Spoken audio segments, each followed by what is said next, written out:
Sareste capaci di resistere a queste meravigliose focaccine? E allora vediamoci la ricetta insieme!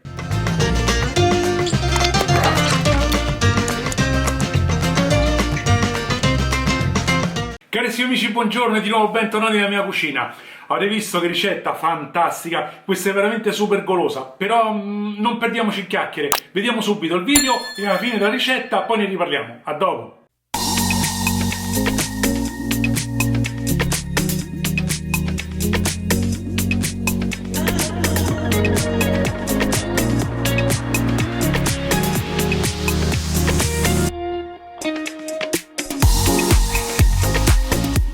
Allora, per cominciare prendiamo 400 g di farina, io ho fatto metà Manitoba e metà 00, poi mettiamo 5 g di lievito secco e un cucchiaino di zucchero. Come già ho detto altre volte, questo servirà per sviluppare poi la lievitazione. E mescoliamo tutto con una frusta.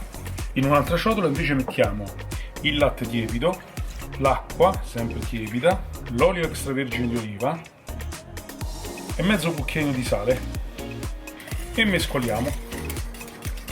E ora inseriremo volta per volta la farina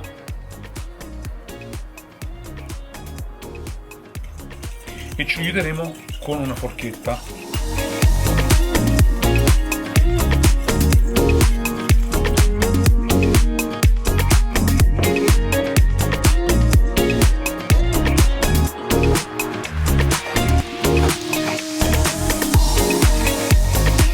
Ci siamo trasferiti qui sulla spianatoia perché adesso dovremmo poi impastare ancora meglio, quindi mettiamo un pochino di farina e versiamo l'impasto sulla spianatoia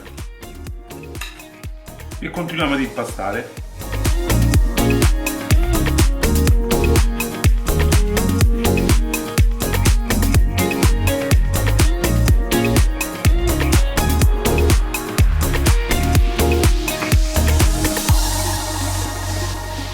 Quando l'impasto diventa così elastico, allora vuol dire che è pronto.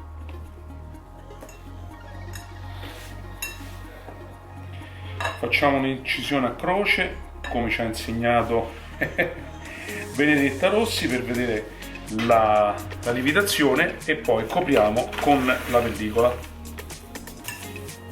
Canavaccio. E lo mettiamo in un luogo caldo, ma spento, come il forno, e lo lasciamo lievitare per almeno 2 ore o comunque al raddoppio del volume.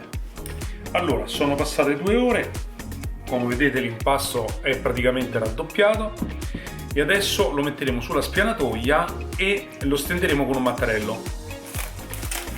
Infariniamo per bene il nostro piano di lavoro e adesso, piano piano,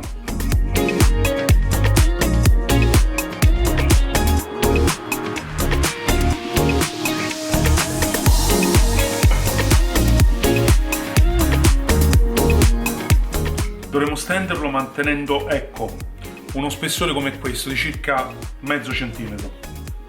E allora, dopo aver preparato una teglia con sopra la carta da forno, prendiamo un coppapasta, io prendo quello da 10 cm, e cominciamo a fare le prime nostre focaccine.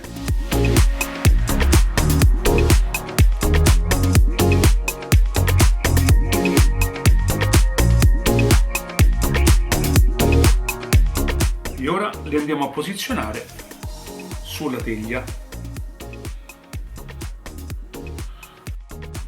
Con la pasta rimanente adesso la andiamo di nuovo a rimpastare e la ristendiamo nuovamente per fare altre focaccine.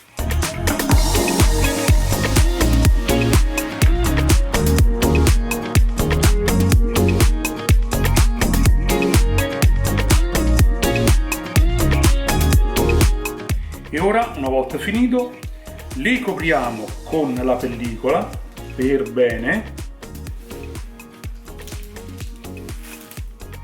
Questo per evitare che si formi la crosticina sopra. Un canavaccio. E adesso le mettiamo in forno per farle lievitare nuovamente per almeno un'ora, un'ora e mezza. Eccole qua, belle pronte. Ora con le dita facciamo dei piccoli buchini.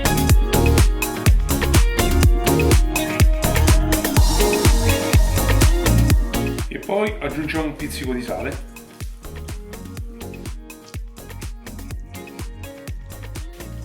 E ora le andiamo a infornare a 180 gradi per circa 20 minuti. Ed ecco qui pronte le nostre focaccine. Ora manca l'ultimo passaggio. Quando sono ancora calde, bagnatele sopra con l'acqua. Rimarranno soffici, l'acqua evaporerà e saranno molto più gradevoli.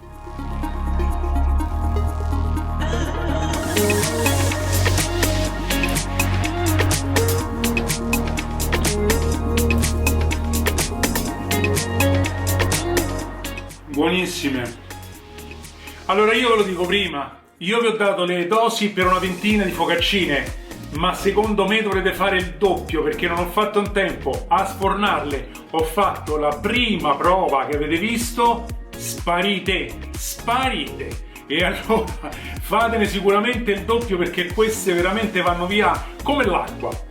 Poi nel qual caso doveste invece tenerle da parte e magari conservarle, in quel caso prendete un sacchetto per alimenti, se poi volete le potete interfogliare con un po' di carta da forno e ve rimangono per un paio di giorni. Ma io non credo perché, come ho detto, come l'ho fatte me l'hanno divorate.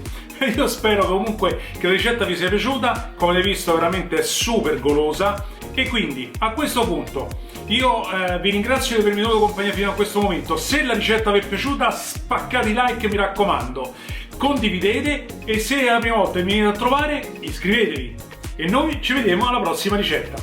Un bacione a tutti!